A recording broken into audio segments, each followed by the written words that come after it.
It's a beautiful morning. Today, Wednesday, the 13th day of May, 2026. You're on to Wells Radio. It's 9.3 FM, your preferred awesome radio, situated in the heart of Olowu, here in the city of Ibadan, the Oyo State capital.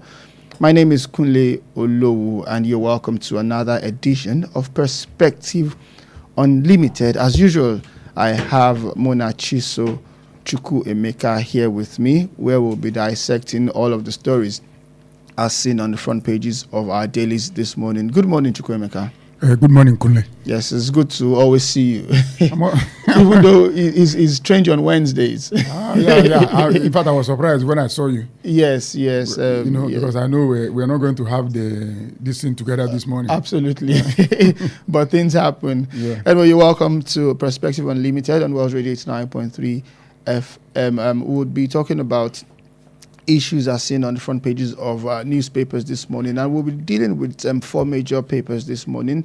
That would be, as usual, The Punch, Nigerian Tribune, The Guardian, and also Daily Sun. And remember, we are not here to be bearer of bad news. We just want you to know what is going on in the country so that we can know how to act as good citizens of the country. Welcome again. The program is Perspective Unlimited on Wells Radio 89.3 FM.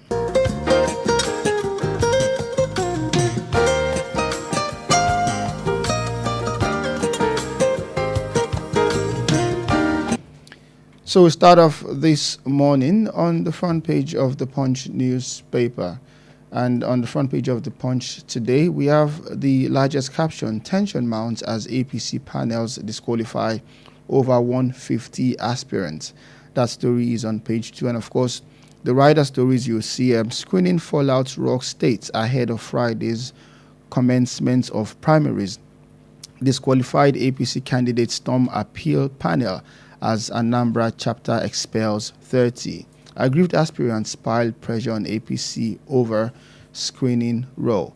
And now moving to other stories on the front page of The Punch. Makinde may join 2027 presidential race Thursday. That story is also on page 2.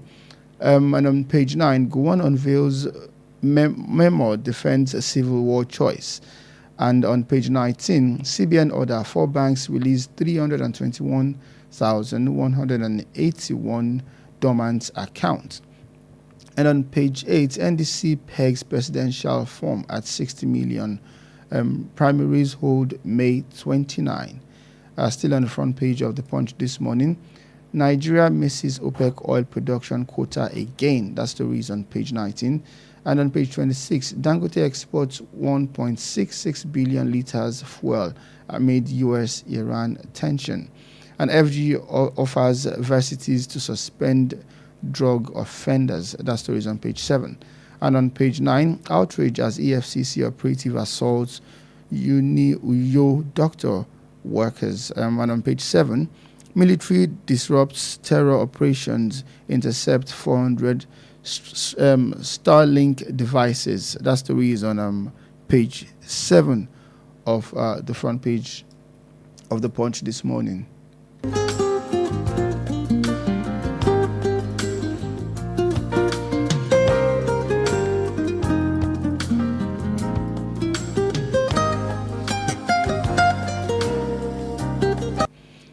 And on the front page of the Nigerian Tribune, the largest caption: consensus option shaky as 101 aspirants eye 28 Guba tickets. That story is on page 3. And the riders, just right under that story, Kwara leads with 16 aspirants, Oyo 11. Yayi Amzat gets challengers in Ogun. Lagos, Mufwag Fubara, Aliyah faces opposition, and bonus consensus successful. Moving on to other stories, Ogun senatorial stakeholders present Abiodun as consensus candidates on page 11. And I will emerge victorious at APC senatorial primaries. This is according to Benga Daniels. Insecurity in Nigeria under siege. That is according to Atiku. And it also says, ask federal government to treat security collapse as a national emergency. That story is on page 4. And if you move to page 5, Nigeria's petroleum consumption surged to 51.1 million liters per day in April. And Africa loses $89 billion annually to illicit financial flows. That is according to a tax expert, and that story is on page 5. Moving on to page 15, more HANA virus cases may emerge in coming weeks. This is according to the WHO. And Oyo APC leaders endorses Adelabu governorship bid as he officially declares ambition, unveils development plan. That story is on page 4. And on page 3, Mufwag bans night mining and grazing. Those are the stories you can find on the front page of the Nigerian Tribune this morning.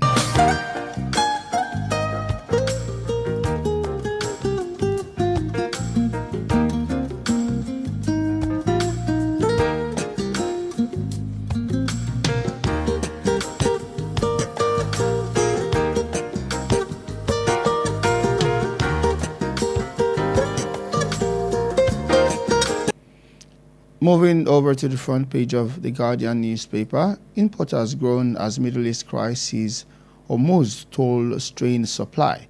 OPEX, that story is on page 6 of the Guardian this morning. And on page 3, Tinubu Ruto meets as African leaders push credit reforms at Nairobi summit with France. And on page 2, Nigeria ranks 3rd as students abroad surge 98%. In 4 years. We were talking about something in education yesterday, and then we are having this morning. And still on the front page of The Guardian this morning, oil output hits 1.66 million barrels per day as Navy intensifies pressure across creek corridors. That story is on page 3 of The Guardian. And on page 30, repentant Boko Haram members to swear Quran oath. And if you move over to page 7, 56 years later, Gowon reveals civil war in autobiography. That story is on page 7. And on page 6, ADC wants alleged 800 billion naira fact diversion probed as FG seeks fresh loan. And on the alleged court coup, court begins trial within trial over defendant's statements. That story is on page 4. And still on page 4, monthly petrol spending hits 2 trillion naira as Dangote receives 39.2 million barrels of crude. And on page 8, health workers shut down the service over EFCC raid. And Kwara APC faces fresh tension over religion. 2027 succession battle. That story is on page 30. And those are the stories you'll find on the front page of The Guardian this morning.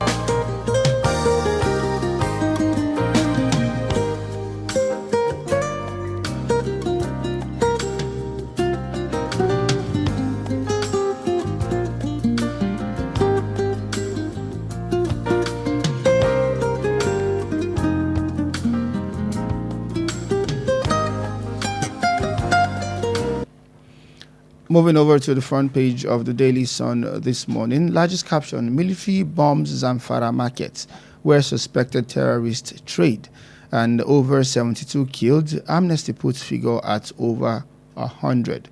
That story, very sad, but you can find it on page 6 of the Daily Sun this morning. And NUT expresses concern over federal government's UTME waiver for NCE candidates.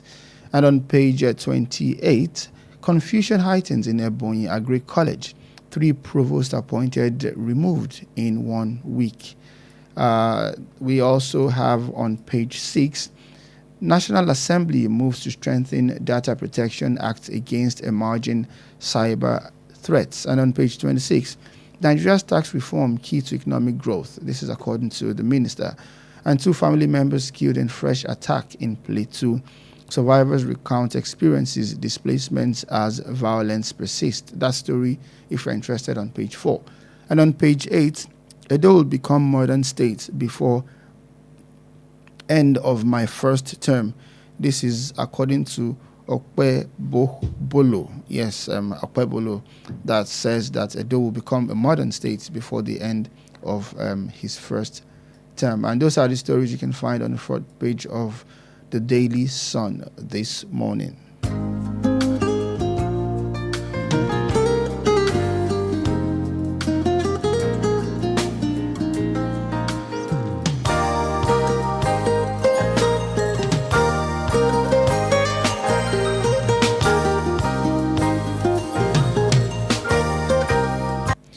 All right, now delving into the stories as seen on the front page of our dailies this morning, I would like us to start with politics because that seems to be the trending thing in Nigeria now, and especially in Oyo State because we are very responsible for the community where the immediate community we actually live in. And just yesterday, a former Minister of Power, that's Chief Adebayo Adelabu, who is an All Progressive Congress governorship aspirant in Oyo State, has promised rebirth agenda if elected in the 2027 general election to become the governor of Oyo State. He said this in Ibadan when he declared his ambition to contest the governorship position in the state, pledging to reposition the state economy and ensure massive job creation.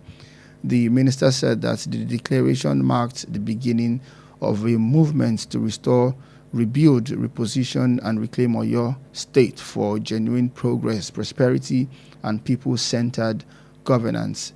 He said that his development blueprint tagged Oyo Rebirth Agenda would feature effective local government administration and grassroots development, modern security architecture, and public safety, and an agricultural revolution. Now, we also have other stories, especially within the APC, about over 101 people being disqualified in different states. But let us start with Oyo State, and let's start with Adelabu. We know that other aspirants too are contesting under the umbrella of the All Progressive Congress, APC. Very prominent is also Sarafaddin Ali, who is a senator in the Federal Republic of Nigeria. But let's talk about Adelabu. In your opinion, what is your take about Adelabu running for Oyo State Governor in 2027? Well, I read a little bit of that story, and I discovered that there is a cacophony of voices in Oyo APC because some of the aspirants are saying that Adelabu was imposed and that imposition is a betrayal of democracy, according to them, and that they are not taking it easy with him. That other contestants, if you read the story down, you discover what they are saying, and they are kicking against that they are going to have direct primaries by May 21. You see, Kunle, I have always maintained my position that consensus is a rape on democracy. It is euphemism for godfatherism and elites to impose their candidates on the party.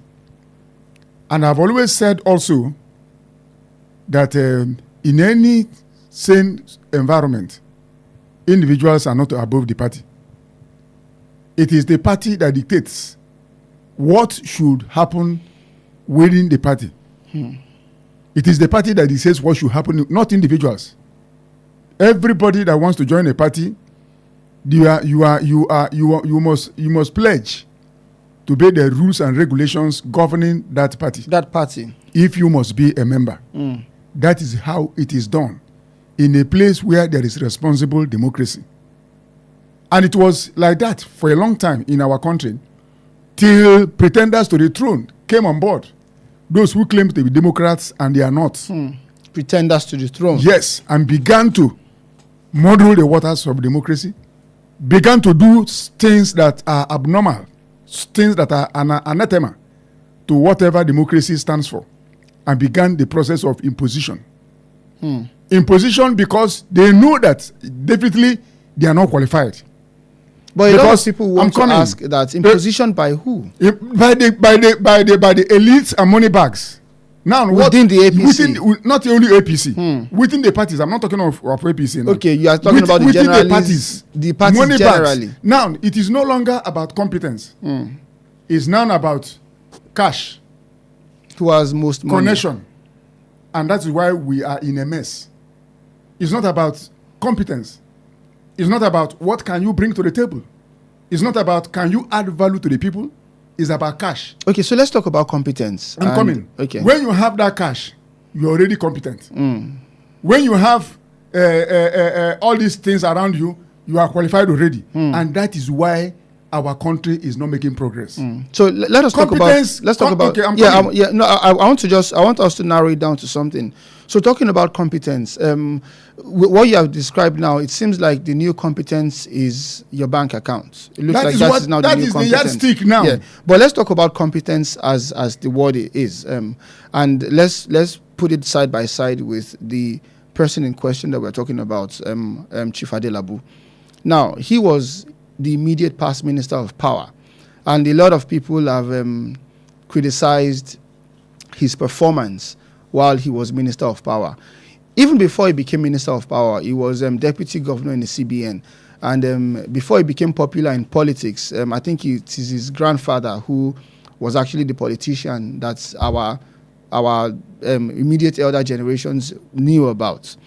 Now, talking about what people are saying generally in town, Adelabu, his performance, especially in his last portfolio, Minister of Power, and everybody believes that he wasn't competent enough in that office. Now, how do we now gauge his popularity, coming into this election? Look, Kunle, when people criticize Adebayo Adelabu for not performing as Minister of Power, okay, I don't blame him. You don't blame Adelabu? I don't. Okay. It was the system that put him in a position where he knew he was not qualified. So the system put him in the system? Put him there, yes, because they want him to have a national outlook. Nationally known as a minister, former minister. When you say former minister, whether you succeeded or failed, nobody cares about. Because that thing will go with you. That nomenclature, former minister. Yeah, raises the profile. Yes, he was put into a hole where he cannot perform. And he accepted it. It's the system. And that system... Doesn't that talk about the kind of person he is? No. That system... That's the system. That's what we operate here. That's why we are not moving forward. You put square peg in a round hole. And because the peg you are putting in a round hole also wants to shine, it will remain in that hole, knowing full well that you cannot perform. Because when you leave, your profile has increased. Former minister. So for him to fail as a power minister, it was not. He was put in a place where he knew that he cannot perform. He would have left. But people don't leave office in Nigeria. People don't leave. So I've read all he said. Agricultural revolution. They always say all the good things people want to hear. But the most, because in here in Nigeria, seeking a re-election is no longer about performance. It's about cash. It's about bringing musicians. It's about sharing money. It's about sharing face cap and t-shirts. You understand? And if our democracy, that's why I keep saying that our democracy remains a scam. You flaunt cash. The process of recruitment has been corrupted. So then how do you expect something good to come out of something that is not even okay from the onset? I will give you an example. A friend of mine was working in an oil company in Lagos in the early 80s, and there was a problem in the company. You know what happened? He solved the problem, but he didn't follow the due process, and he was sacked. But he solved the problem. He was sacked because he didn't follow the due process. Yes, there's a laid down rule. He didn't follow it. He circumvented as everything, and he got a good job done. He got kicked out because this is not a Nigerian company. You understand? So what we are doing here, we have not seen yet the end in your APC. Those who have, I don't believe in consensus candidates. Imagine for go to primaries. Let the people have a say. But because of the kind of system we are running, now if you check, Kunle, this consensus issue started with this administration. We didn't have it before. It became so open because a lot of people know that if they should go for primary, they probably would not win. So they now say, okay, let's come out. You don't anoint people in democracy. For goodness sake. And the reason why we are where we are today is that it's no longer about competence, like I said, it's about cash. Once you have enough of it, you are good to go. All right, you're still on to Wells Radio 89.3 FM, your preferred awesome radio, and the program you're listening to now is Perspective Unlimited. So in a nutshell, yes, money speaks louder than merit. That merit, that is according to Chukwu Emeka. Anyway, you're on to Wells Radio 89.3 FM, your preferred awesome radio. And we are talking about the Adelabu governorship bid in Oyo State. We started from politics today. We are still going to talk about other stories. And of course, you're going to have a chance to join us in the conversation. But that will be after we start the second half of this program. Now, let us still look at this Adelabu's agenda. He talked about the rebirth agenda. And that agenda, as I can see here, it has to do with economic revival, large-scale job creation, industrial and agro-processing hub, youth empowerment and tech innovation, infrastructure development, support for small business and entrepreneurship, agriculture and manufacturing growth. Now, let us look at Oyo State since democracy has started in 1999. We had our first governor in 1999 then was, I'm trying to remember, Lam Adesina, yes, I don't know why. Yes, Lam Adesina was the first, then it was Ladoja after that, then it was Akala, and then Ajumobi, and now Seyi Makinde. Now, let us look at Oyo State. A lot of people want to say that, especially from the administration of Ajumobi, that Oyo State has changed. There has been a lot of developments, according to people. So I think we can say there's economic revival in that. I think we can say there was large-scale job creation. And moving on to Seyi Makinde's administration, a lot of people credited Seyi Makinde for the fact that he did not abandon any of the predecessors' projects, even though they were not from the same party. Ajumobi was from APC, Seyi Makinde emerged from PDP. So it seems like Oyo State has enjoyed that transition from even party to party, and the progress in Oyo State actually continued.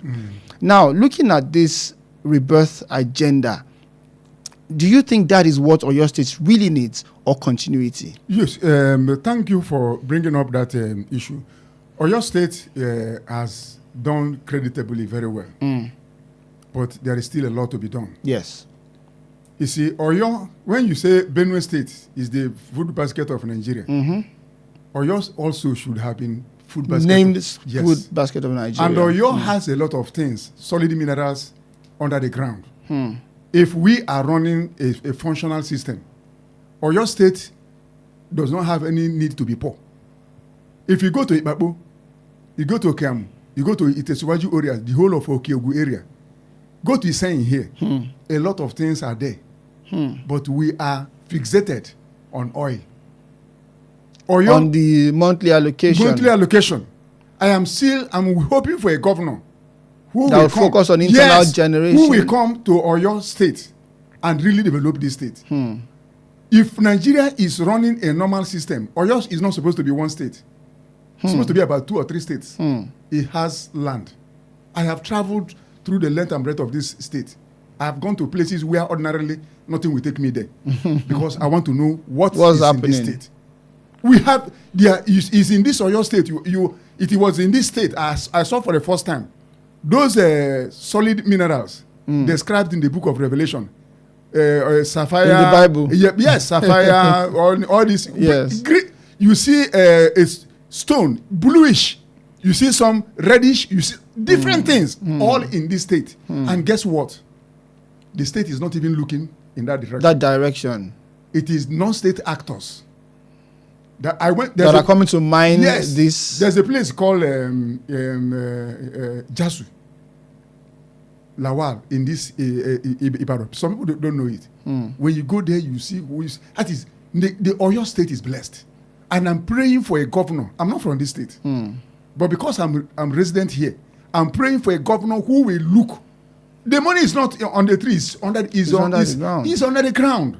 Who will come and really develop this state to the level whereby if you go to Obomosho, if you go to Aguare, if you go to Shaki, if you go to Okeamu, if you go to Ipapo, if you go to Itesiwaju areas, you will see development. We are only concentrating in some of the towns around, but Oyo has a lot of massive land, which would have made this state an agrarian community, food hub of Nigeria. Now, coming to all the promises Adelabu is making, it's always like that. When they want to come, they say a lot of things. Performance is the key. You understand? But the issue is that let them have direct primaries. So that yes. So that they can all because those people that were sidelined were now lamenting that they will likely lose Oyo State like they did in 2019 and 2019 and 2015. You understand? So if they have direct primaries, let them test, because my people say when two tortoises, or is it tortoises, when they fight, you know which one is a female, is a male or female. You understand? So let it. Consensus candidacy, I never liked it because it is euphemism for imposition of people chosen by the elites and money bags, which is not good for democracy. Democracy is about the people having their choice, who governs them, who will come and change the narrative. That's what democracy is all about. But democracy in governments, like we learned, said is governments of the people, by the people, and for the people. But now is government for the money bags, by the money bags, and for the money bags. All right, you're still on to Wells Radio 89.3 FM, your preferred awesome radio. The program you're listening to is Perspective Unlimited. My name is Kunle Olowu, and here with me is Muna Chiso Chuku Emeka, who is our analyst this morning. We are going to go on a quick commercial break. When we come back, we'll dig deeper into other stories as seen on the pages of our newspaper. Do stay tuned.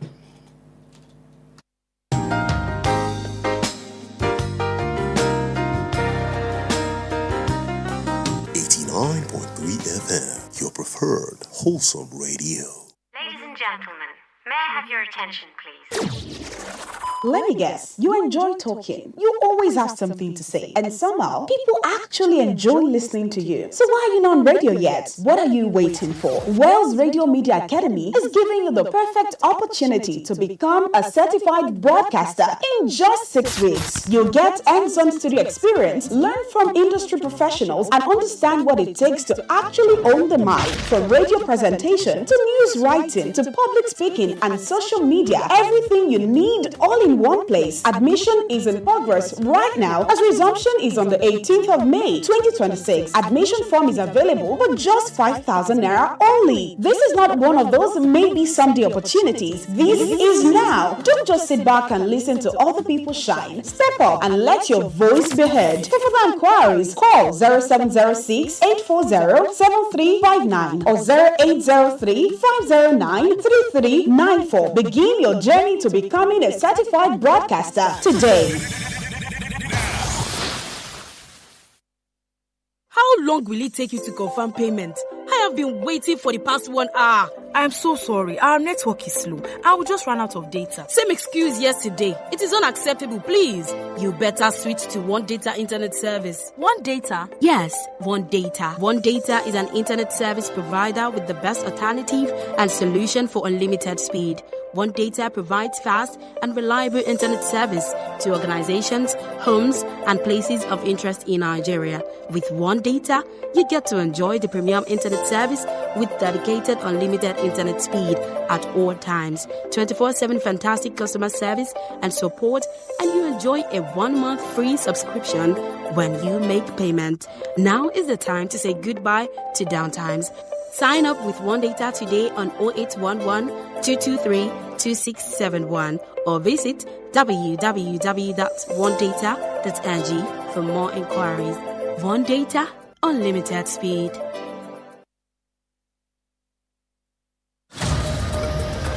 Are you hungry for something delicious?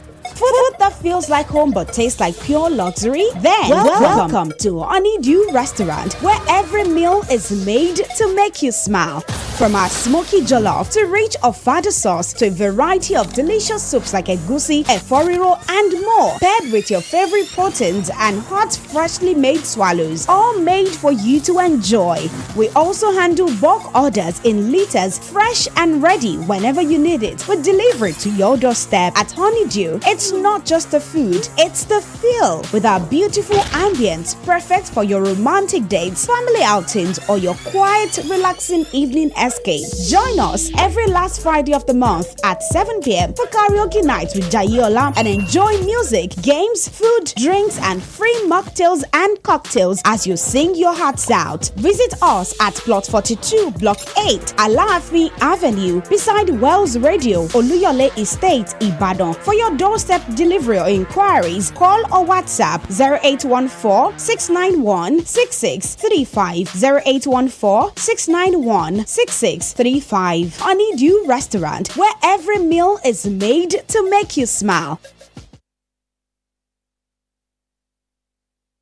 The Financial Services Regulation Coordinating Committee, FSRCC, in collaboration with the National Broadcasting Commission, NBC, wishes to draw the attention of the public to the activities of illegal financial operators, IFOs, which threaten public trust and the stability of the Nigerian financial system. The general public is hereby advised to refrain from dealing with unlicensed financial operators who deceive individuals with unrealistically high investment returns. Verify the licensing status of such schemes on this website: www.cbn.gov.ng, www.nicom.gov.ng, www.pencom.gov.ng, www.sec.gov.ng, www.fsrcc.gov.ng. To report any suspicions of illicit financial activities, call CBN 0817-665-7060, 0707-338-4828, SEC 0209-462-1168. Announcer, FSRCC.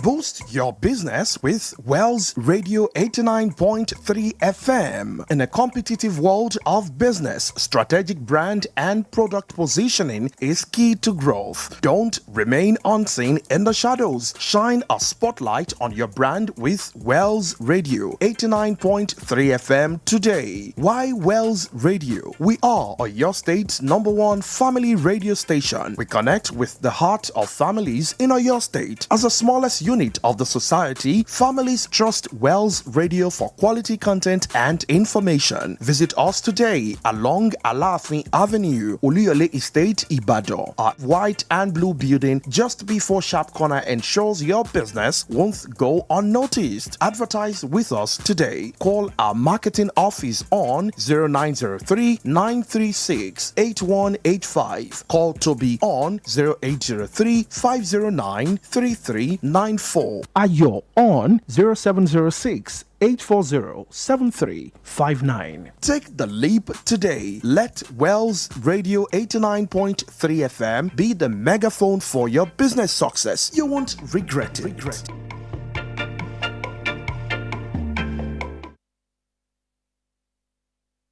89.3 FM, your preferred wholesome radio.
All right, you're welcome back to the second half of Perspective Unlimited here on Wells Radio. It's 9.3 FM, your preferred awesome radio. My name is Kunle Olowu, and here with me is still Mona Chiso Chukwu Emeka, who is our analyst.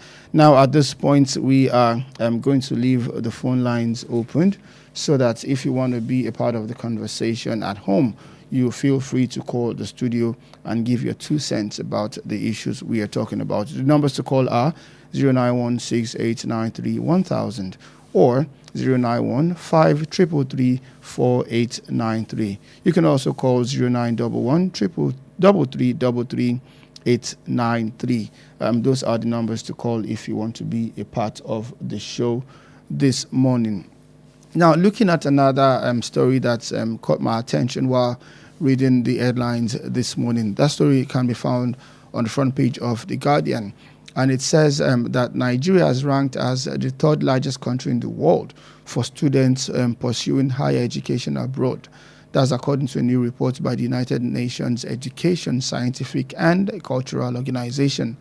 In its inaugural Higher Education Global Trends report released on Tuesday, the organization said Nigeria accounted for 5% of all international mobile students in 2023, placing its level with Germany. The reports use the term outbound students mobility to describe the country from which international students originate. Now, I remember we talked about the education sector yesterday when we were doing the news review, and we talked about JAM, if their cutoff mark, if it means that Nigeria's education is actually going high or going low. And I remember I said that Nigerians abroad, they do very well when they go study abroad. And now we are seeing that about 98% of Nigerians seeking higher education go abroad. Does it still really point fingers to the fact that our education sector is good enough for us to go and compete educationally with the Western world, or does it say otherwise? We are not going there to compete with them. We are going there. But we do well. I'm coming. We are going there to enjoy their system. We are not to going enjoy the system. Yes, we are not. We are going there to study under a very normal condition. People are not leaving Nigeria to go and study abroad because they are going because they know that over there you don't have strikes. Lecturers don't go on strike. Do they go on strike abroad? Lecturers are well paid. There is research for you. You understand? If you want to do research, you get grant. Go and check research institutes we have in Nigeria and tell me how many of them are researching into anything. They are just there on paper. You understand? So Kunle, I keep saying it that if you don't have visionary leaders, it will affect every area of the country, every life, every sphere, everything. You understand? But when you have people who understands what it takes to be a leader, they will make sure that all the systems are working, are functioning. When it comes to education, I said it yesterday, that education is one way to build a country. When people are half educated, it becomes dangerous. And when a country takes full responsibility for educating the people, go to Cuba. Cuba has the highest rate of illiteracy in the Western Hemisphere. Okay. Oh, we have a caller on the line. Hello, good morning. What is your name? Where are you calling from? Yes, sir. Ruth calling from Alakia. From Alakia?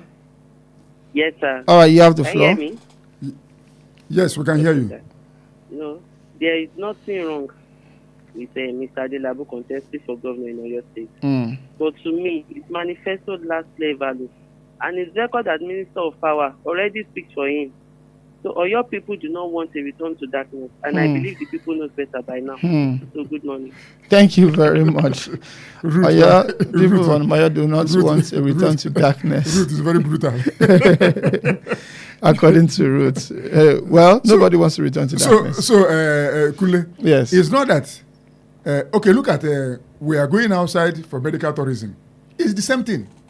You understand? Because here, our leaders fail to put in place good medical facilities. If they claim to put good medical facilities in place, why are they going abroad? It's the same thing in education. But in education, you can say is education to actually study people's culture. It's also education. Listen, Kunle. I don't want us to get it mixed up here. If our leaders are taking their children outside to be educated, why not leave them here? You understand? It is poor people that are trapped. Because if you invest in education very well, and you pay lecturers very well, you create an enabling environment for scholarship to thrive. There's no need for children to be going outside. I remember the time where we had foreign students coming to Nigeria to school here. Where were they coming? But at the same time, then too, because I remember that most of our fathers, we hear that most of them to school abroad, and I don't think the educational system in Nigeria was terrible at the point. No, it was not terrible. Yeah, but they still keep going. I'm coming. It was not terrible as it is right. They have messed it up right now. Look at how many times did the ASU go on strike during uncountable times. That is what I'm saying now. You enter university for a 4-year course, you end up spending 6 years or 7 years. You are wasting the life of that child because you don't know what to do. Now we come up the other time they said the children will not take common entrance again. I don't know whether you had it. They will not take common entrance. They will track them. Nigeria tracking people. Imagine that when I read that thing, tracking the students in their schools, tracking Nigeria, them to know if they are brilliant enough to Nigeria will track. Proceed. I just laughed. You come up with something you cannot perform. You understand? Now these children are going abroad, just like our leaders are going abroad for medical treatment. It's the same way.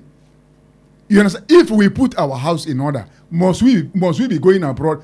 Like I was saying before you intervened, most people were coming down to Nigeria here for education because there was scholarship then. There was now. Do you know that if you go to school right now, chances are that some of the notes you copied in about 5 years back will be the same thing that are being recycled. That is the problem, and every society thrives on research. We have a caller on the line. Hello, good morning. Good morning. Good morning. What is your name? Where are you calling us from? Please, you have to speak up. We can't really hear you.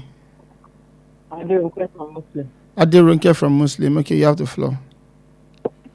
Concerning our educational system, you all know that education is the bedrock of any nation. But in a situation whereby the educational sector is not the educational sector is not being funded well, and lecturers they are being owed salary, which is not a good one.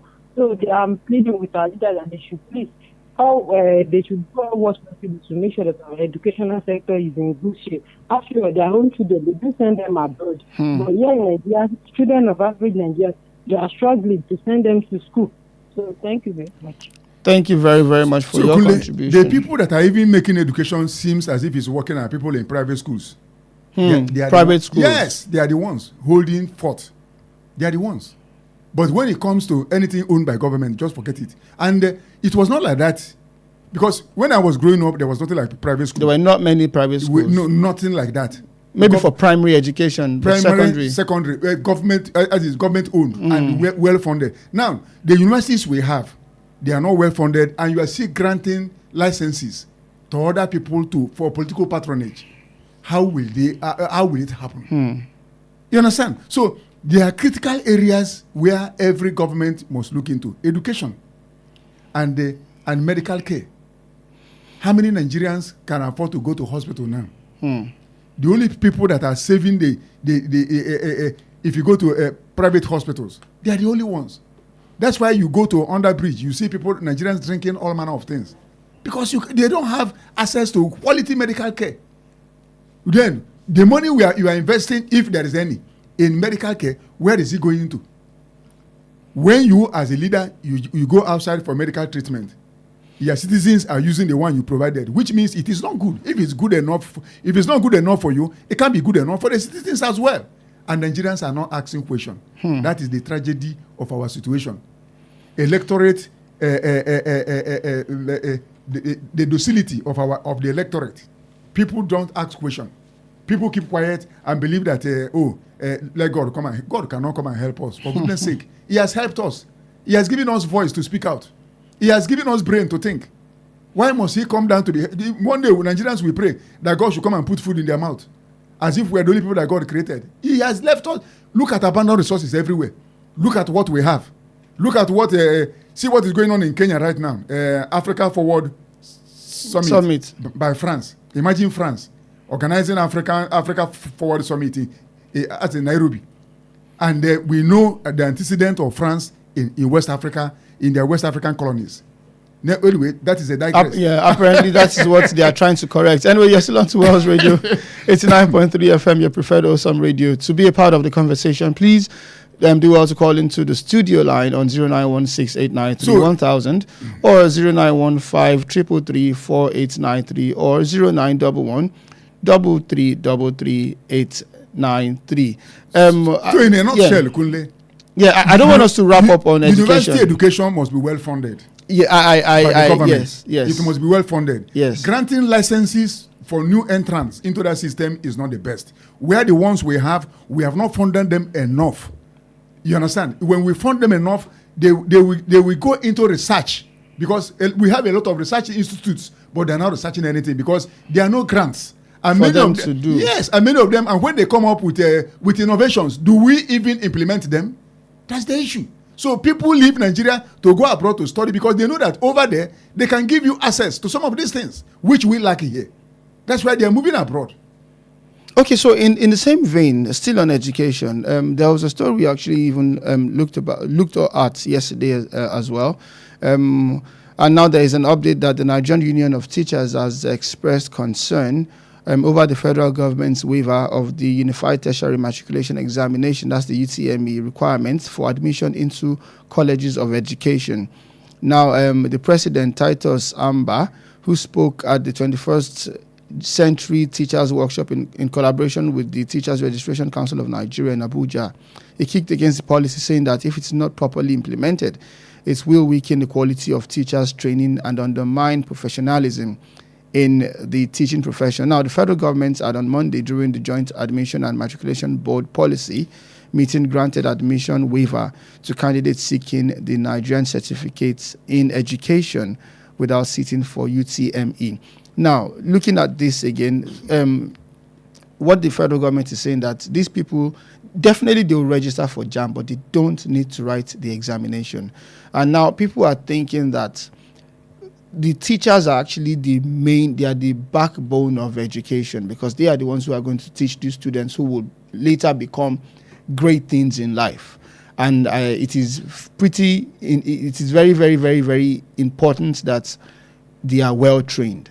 So now if you're now saying people who want to get admission into universities, or into colleges of education, that you're giving them a waiver, is that policy? Look at the issue of if you want to study agriculture or something.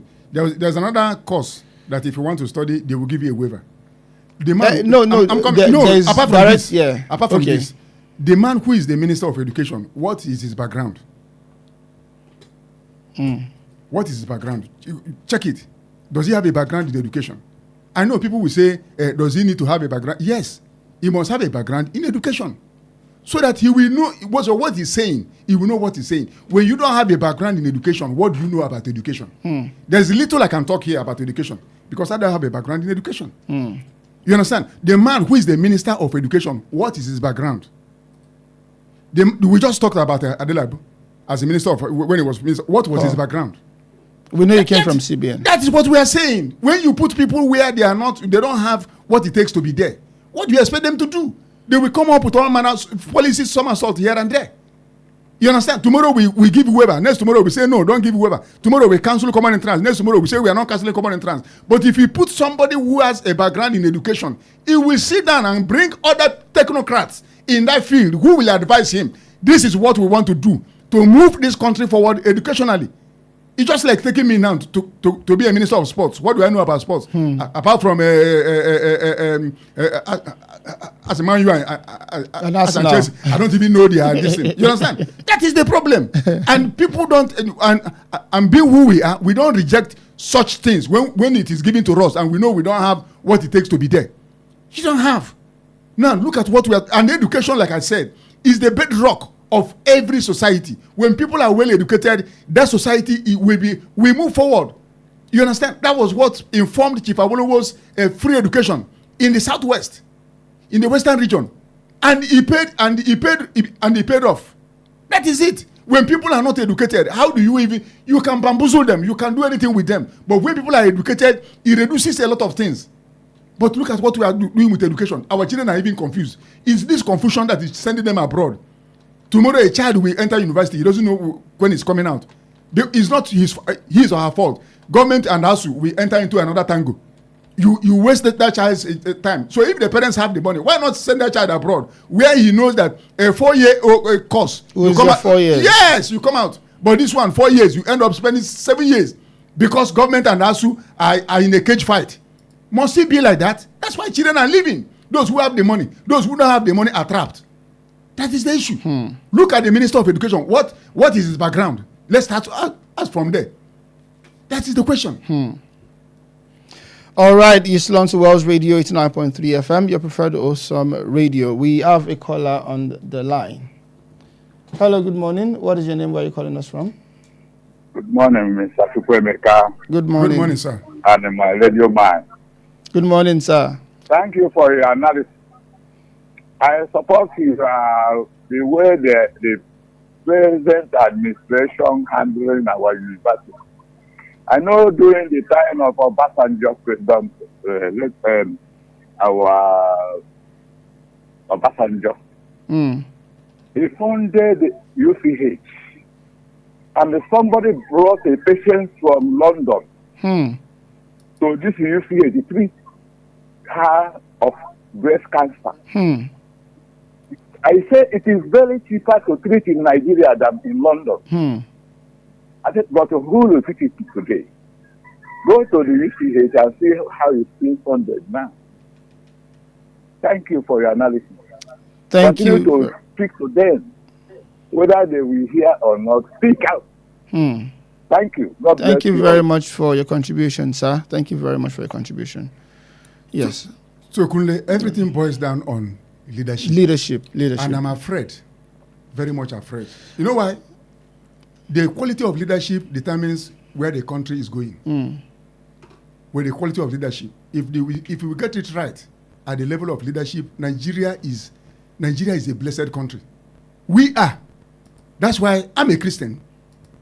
And when people talk of let's pray to God to help Nigeria, I don't join them in that prayer because God has helped us.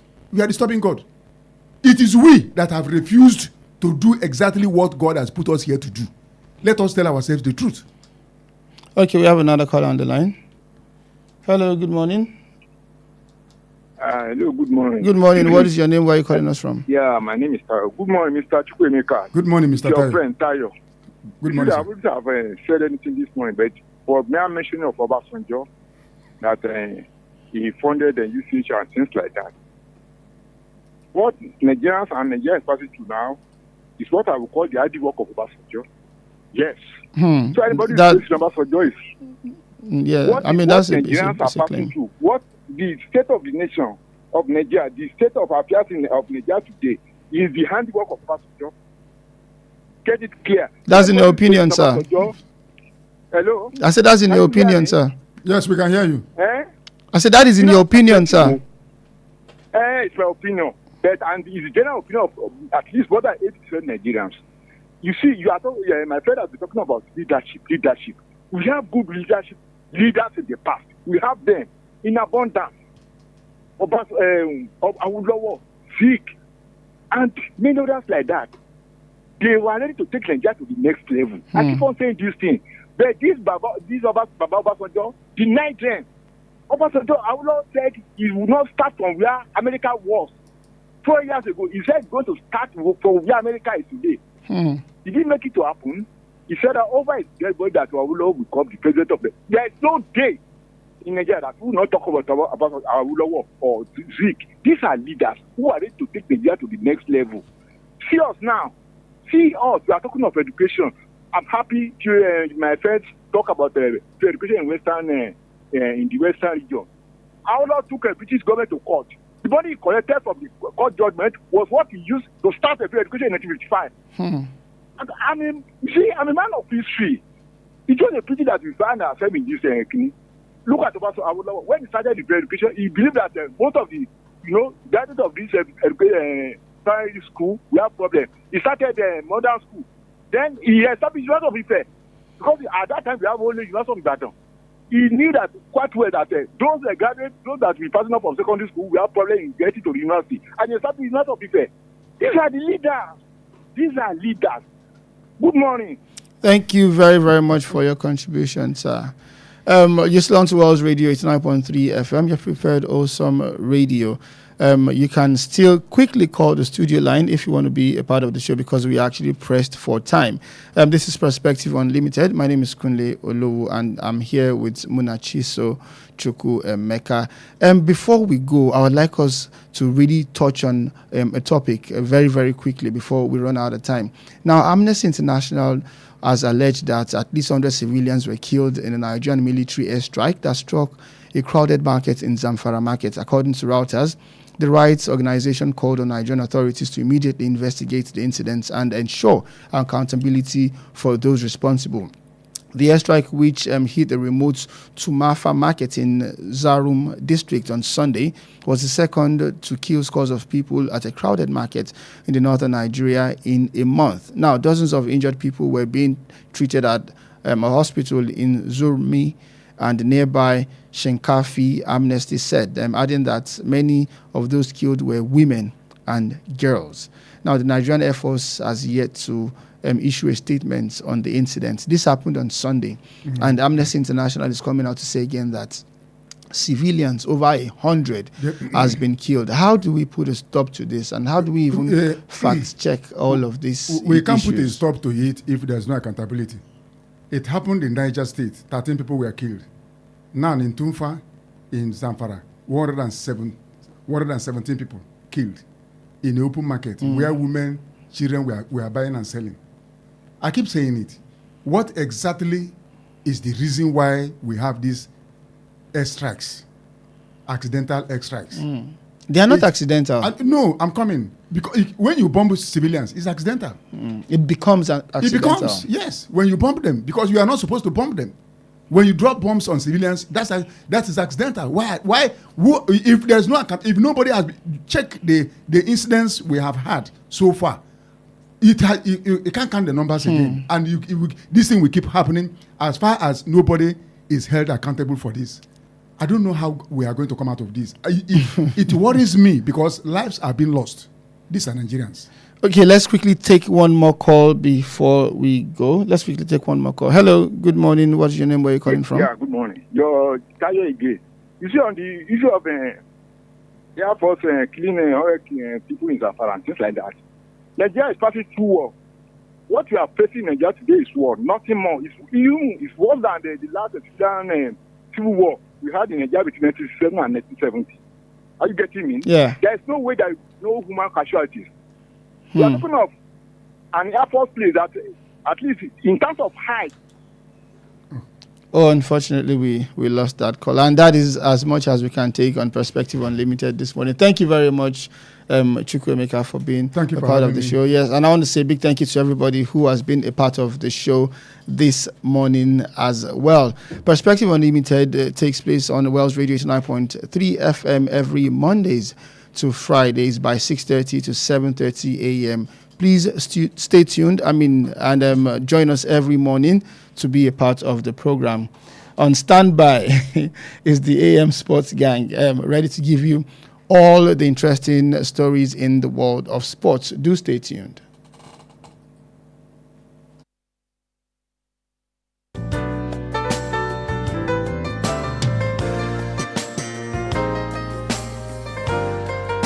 Please listen to this important information. The views expressed by the interviewee in this program are their own and do not necessarily reflect the views or opinions of Wells Radio 89.3 FM or its affiliated entities. Wells Radio 89.3 FM is committed to providing a platform for diverse perspectives and opinions, and the views expressed by guests on our programs are their personal viewpoints. Wells Radio 89.3 FM does not endorse or take responsibility for the content or opinions expressed by individual interviewees and callers. Thank you. 89.3 FM, your preferred